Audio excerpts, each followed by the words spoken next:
Nous allons maintenant étudier le déterminant d'une matrice orthogonale et voir que cela permet de définir un sous-ensemble des matrices orthogonales qu'on appelle le groupe spécial orthogonal. Donc on en est au théorème 15. Alors nous allons montrer que si M est une matrice orthogonale, alors que son déterminant est égal à 1 ou moins 1. Il n'y a que deux possibilités. Et alors plus précisément, si n égale 1, on va voir que le groupe orthogonal d'ordre 1 ne contient que la matrice identité d'ordre 1, donc là le déterminant c'est 1. Et à partir de n égale 2, 1 et moins 1 sont toutes les deux des valeurs prises, c'est-à-dire que det est surjective de ON de R sur moins 1 quand n est plus grand que 2. Donc démontrons ce théorème 15.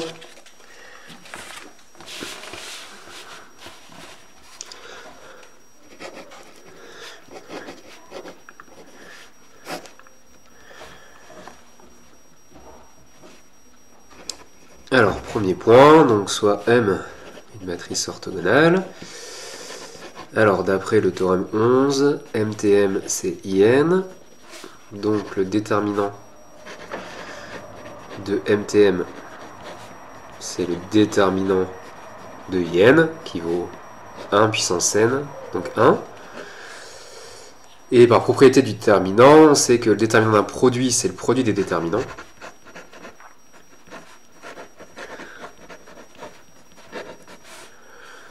Et autre propriété, on sait que le déterminant de M transposé, c'est le déterminant de M. Donc on a det de M au carré qui est égal à 1, et donc det de M, c'est plus ou moins 1. Alors ensuite, O1 de R, c'est des matrices avec un seul coefficient, et d'après le théorème 11, il faut que les colonnes forment une base orthonormée. Donc là, la seule possibilité, c'est cette matrice. Bon. Voilà. Et son déterminant, c'est 1. Bon, c'est pas un ensemble très intéressant. Alors ensuite, si n est plus grand que 2, donc on a vu que IN est dans ON de R, et det de IN, c'est 1. Donc 1 est une valeur prise. Et pour avoir moins 1, on prend cette matrice. Donc c'est comme la matrice identité, mais en haut à gauche, on met moins 1. Alors les colonnes sont bien orthogonales 2 à 2. Elles sont bien de norme 1. Donc, d'après le théorème 11, c'est une matrice orthogonale. Et son déterminant, c'est moins 1.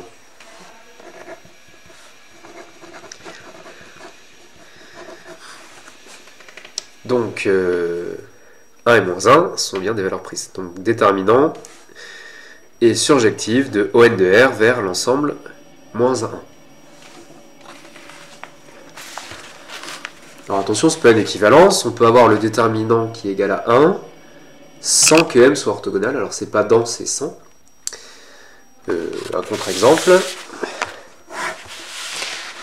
Si vous prenez cette matrice,